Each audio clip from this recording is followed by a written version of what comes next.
What's going on, guys? Coach Chris here with Forge Through Faith, and today we're going to be going over how to bounce a hang snatch off your thighs in a workout. All right, so last week we went over how to do that with a hang power clean. Today we're going to do that with a hang snatch, so it could be a hang squat snatch or a hang power snatch. Okay, so I'm going to break down the movement, go over it nice and slow with the PVC pipe, then I'll go over it a little bit quicker with the barbell. All right, so when you're doing a hang power snatch in a workout or a hang snatch, I get the bar above my head. From here, a lot of people, when they do this, will bring the bar down, they'll hinge at the waist, bring it above the knee, and then hit it again. All right, this makes sense if I'm doing it for, let's say, strength portion, as part of a complex, or the case is, right?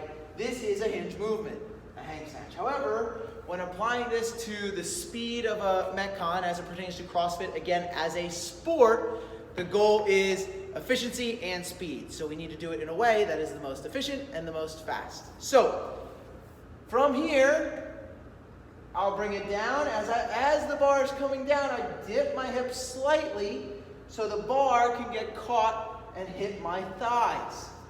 From there, as it hits my thighs, as soon as it hits my thighs, I extend, bounce the bar off my thighs, and finish the movement. This is a little bit different from the clean we went over last week again. So with the clean, it would be here, and you would fade your chest away to get that bounce off your thighs. But with the snatch, at least for me, I'm going to speak for myself and what I've seen a lot of the times, with the snatch is you do that, if you have your hands in the right position, it's going to bang off your hips, bang off your pubic bone. That's not going to feel good, okay?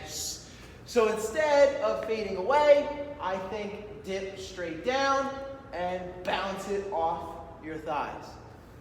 That's going to be the most efficient way. I'm going to go over another way in a second, but to do it full speed from the side, I hit my first rep, and then here okay, and then from the front, I'll hinge my first rep, extend, punch, dip straight down, bounce it off my thighs. Okay.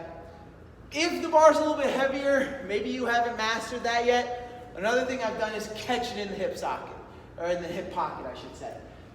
So I hit my snatch, then as it comes down, I'll catch it in my hips, hinge at the waist, and re-extend.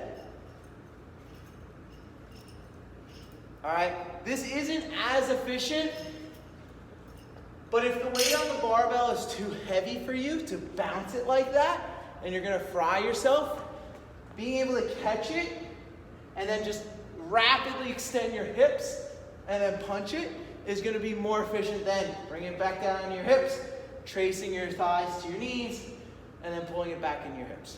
So those are gonna be the two most efficient ways. I would practice bouncing it off your thighs, okay?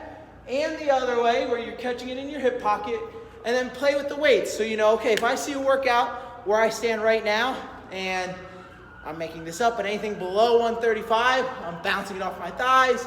Anything 135 and above, I'm gonna have to catch it in my hip pocket, all right? So play around with those movements, play around with the weights, and make the hang clean and the hang snatch one of your strengths in a Metcon.